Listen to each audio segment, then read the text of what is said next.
Hello বন্ধুরা, আশা করি সকলে ভালো আছেন। আজকে পাবদা মাছের একটা অনন্য স্বাদের রেসিপি নিয়ে এসে হাজির হয়েছি।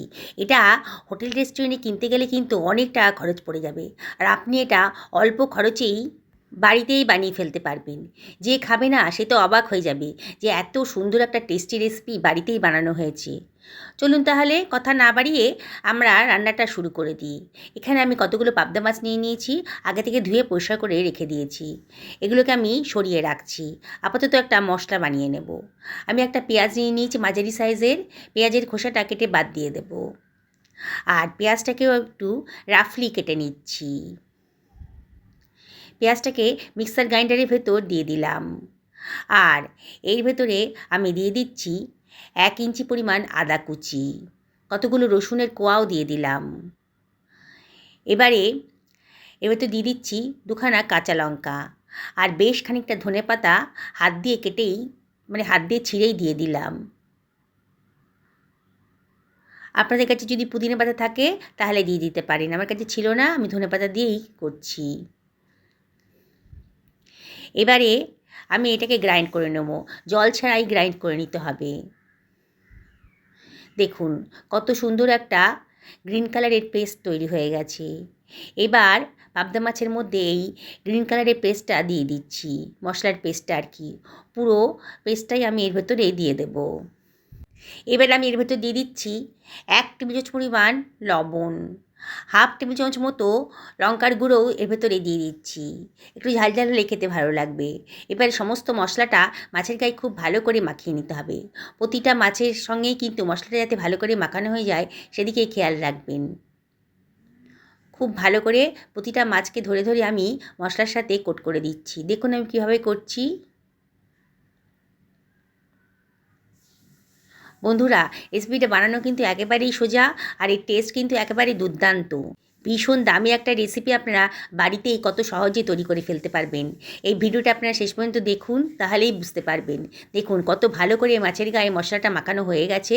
এবার এটাকে আমি 10 মিনিটের জন্য ঢাকা দিয়ে রেখে দিলাম। আমি এখানে 3 টেবিল চামচ মতো ময়দা নিয়ে নিয়েছি, আর 2 টেবিল চামচ মতো কর্নফ্লাওয়ার নিয়ে নিলাম। এবার তো দিয়ে দিচ্ছি 1/2 টেবিল চামচ মতো লবণ, 1 টেবিল চামচ মতো গোলমরিচের গুঁড়ো দিলাম, 1/2 টেবিল চামচ চাট মশলাও দিয়ে দিলাম। দিয়ে একটা হুইস্কের সাহায্যে সব কিছু খুব ভালো করে মিশিয়ে নিচ্ছি। এবারে আমি এর ভেতরে দিয়ে দিচ্ছি 2খানা কাঁচা ডিম ফাটিয়ে দিয়ে দিলাম।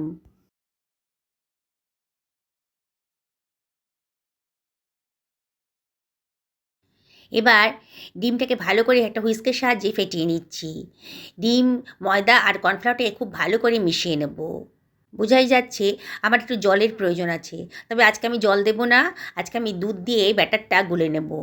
1/2 বাটি দুধের মধ্যে কিছুটা পরিমাণ দুধ আমি দিয়ে দিলাম। পুরোটা একসাথে দেবো না, অল্প অল্প করে দেব। অল্প দুধ দিয়ে আবার ভালো করে ব্যাটারটার সঙ্গে মিশিয়ে নিচ্ছি। দেখুন, বাকি দুধটাও দিয়ে দিলাম, পুরো 1/2 বাটি দুধই আমার লেগে গেছে। দিয়ে আবারও সব কিছু খুব ভালো করে মিশিয়ে নিচ্ছি। দেখতে হবে কোনো লাম্পস না থাকে। দেখুন খুব সুন্দর করে মেশানো হয়ে গেছে। আমার টেস্ট করে মনে হলো ঝালটা একটু কম হয়েছে বলে একটু 1/2 টেবিল চামচ মতো লঙ্কার গুঁড়ো দিলাম, আর 1/2 টেবিল চামচ মতো খাবার সোডাও দিয়ে দিলাম। দিয়ে আবারও সব কিছু খুব ভালো করে মিশিয়ে নিচ্ছি। আমার 12-13 মিনিট হয়ে গেছে। মাছটাকে আমি ম্যারিনেট করে রেখেছিলাম। দেখুন মাছটা কিন্তু একেবারে ম্যারিনেশন কমপ্লিট হয়ে গেছে। এবার একটা প্যান বসিয়ে দিয়েছি আমি ওভেনে, গ্যাস ওভেনে। এবার আমি দিয়ে দিলাম তেল। সাদা তেলে আজকে ভাজবো।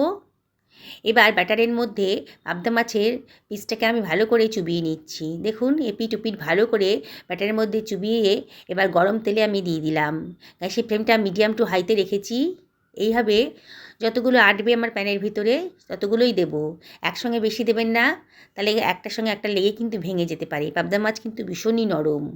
আমি 3খানা দিয়েছি, আর ওপর থেকে চামচে করে একটু একটু করে তেল দিয়ে দিচ্ছি, তাহলে ওপরের পোর্শনটাও একটু টাইট হয়ে যাবে। দেখছেন তো বন্ধুরা, কত সহজেই একটা, বুঝতেই পারছেন, বাটার ফিশ ফ্রাই রেডি হয়ে যাচ্ছে। যাকে খাওয়াবেন না সে কিন্তু দারুণ মজা করবে খাবে। বাড়িতে গেস্ট আসলে আপনারা কিন্তু এইভাবে বানিয়ে দিতে পারেন। একেবারে নতুন ধরনের নতুন স্বাদের রেসিপি। ভেটকি মাছের বাটার ফ্রাই তো অনেকেই খেয়েছেন, আজকে পাবদা মাছের বাটার ফ্রাই বানিয়ে খাওয়ান। দেখুন আমি উল্টে পাল্টে এগুলোকে ভালো করে ভেজে নেব। হয়ে গেছে, মনেই হচ্ছে ভাজাটা হয়ে গেছে। এবার আমি একটা চিমটার সাহায্যে তেল থেকে তুলে অন্য একটা পাত্রের ভেতর রেখে দিচ্ছি। বাকি মাছগুলোকেও আমি একইভাবে ভেজে নেব। আগের মতনই মাছের পিসগুলোকে ডিম আর কর্নফ্লাওয়ারের ব্যাটারে ডুবিয়ে দেবো, দিয়ে গরম তেলের ভেতর ছেড়ে দেবো। এইভাবেই বাকি মাছগুলোকে আমি ভেজে নেব। বন্ধুরা যারা মাছ খেতে পছন্দ করেন না তারাও কিন্তু চেয়ে চেয়ে খাবে। যেসব বন্ধুরা আমার রেসিপিটা দেখছেন অথচ এখনও আমাকে সাবস্ক্রাইব করেননি, তাদেরকে আমি রিকোয়েস্ট করব আমার চ্যানেলটা সাবস্ক্রাইব করার জন্যে। পাশে থাকা বেল আইকনটা অবশ্যই ক্লিক করে দেবেন, তাহলে আমি যখন কোনো রান্না আপলোড করব, মানে রান্নার ভিডিও আপলোড করব, তখনই আপনাদের কাছে নোটিফিকেশানটা চলে যাবে। দেখুন আগের মতনই আমি ওপর থেকে একটু তেল ছিটিয়ে দিচ্ছি, দিয়ে আবারও এপিট ওপিট করে ভালো করে ভেজে নেব। গ্যাসের ফ্লেমটা কিন্তু মিডিয়াম টু হাইতে রাখতে হবে। ভাজা হয়ে গেছে, এবার এগুলোকে আমি চিমটার সাহায্যে অন্য একটা পাত্রের ভেতর তুলে রাখছি। দেখুন এইভাবে আমি সমস্ত মাছগুলোকে ভেজে তুলে রাখলাম। সমস্ত মাছগুলো আমার ভাজা হয়ে গেছে। এবারে আমি ভাজা মাছের পিসগুলোকে আমি আবারও ব্যাটারের মধ্যে চুবিয়ে দিচ্ছি, দিয়ে আবারও ডবল করে ভেজে নেব। আমি আবারও ব্যাটারের মধ্যে চুবিয়ে ভাজলাম, আর না হলে আপনারা যদি পছন্দ না করেন তাহলে শুধু আবার সেকেন্ড টাইম ভাজতে পারেন, তাহলে দারুণ সুন্দর একটা টেস্ট আসবে। মানে মাছের ভেতরের পোর্শনটাও খুব ভালো করে ভাজা হয়ে যাবে। চামচে করে করে ওপর থেকে একটু তেল ছিটিয়ে ছিটিয়ে দিচ্ছি মাছের গায়ে। দেখুন এইভাবে সমস্ত মাছগুলোকে ভেজে নেবেন। দারুণ সুন্দর টেস্টি রেসিপি কিন্তু বাড়িতেই বানানো হয়ে যাচ্ছে, আর হোটেল রেস্টুরেন্টে গিয়ে বেশি পয়সা খরচ করার দরকার হবে না। বুঝতেই পারছেন বাড়িতে বানালে পরে অনেক সহজে অল্প সময়ে অল্প খরচের ভেতরেই কিন্তু অসম্ভব টেস্টি রেসিপিটা আপনারা বাড়িতে বানিয়ে ফেলতে পারবেন। দেখুন ভাজা হয়ে গেছে ডবল কোটিংয়ে। এবার এটাকে চিমটার সাহায্যে তেলটা ঝরিয়ে দিয়ে অন্য একটা পাত্রের ভেতর তুলে রাখছি। যেসব বন্ধুরা এই রেসিপিটা ফেসবুক থেকে দেখছেন তাদেরকে আমি রিকোয়েস্ট করব আমার পেজটা ফলো করার জন্যে। দেখুন বাকি মাছগুলোকেও আমি একইভাবে ভেজে নিলাম। সমস্ত মাছগুলোকে আমার ভাজা হয়ে গেছে। বিকেলে চায়ের সাথে স্ন্যাক্স হিসাবেও কিন্তু এগুলো খেতে পারবেন, কিংবা স্টার্টারেও এটা তৈরি করে দিতে পারেন। কোনো পার্টি হচ্ছে তাহলে কিন্তু আপনারা এই রেসিপিটা বানিয়ে দিতে পারেন স্টার্টারে। অসম্ভব টেস্টি, একবার বানালে কিন্তু বারে বারে বানিয়ে খেতে ইচ্ছা করবে। পাবদা মাছ আনলেই মনে হবে এইভাবে বানিয়ে খাই। দেখুন সবগুলো মাছই আমার ভাজা হয়ে গেছে। এটা খাবার জন্যে আমি একটু টমেটো কেচাপ নিয়ে নিয়েছি, এই দিয়েই খাওয়া হয়ে যাবে। এত সুন্দর টেস্টি রেসিপি, কি মনে হচ্ছে না একবার বানিয়ে ফেলি? তাহলে আর দেরি করবেন না, অবশ্যই বাড়িতে একদিন বানিয়ে ফেলুন। আমি একটা বাটার ফিশ ফ্রাই আপনাকে ভেঙে দেখাচ্ছি। ভেতরটা একেবারে নরম তুলতুল করছে, দেখছেন তো কতটা সুন্দর দেখতে লাগছে, খেতেও কিন্তু অসম্ভব টেস্টি। আবারও রিকোয়েস্ট করব অবশ্যই একদিন বাড়িতে বানিয়ে ফেলুন। সকলে ভালো থাকুন এই কামনা করে ভিডিওটা শেষ করলাম। নমস্কার।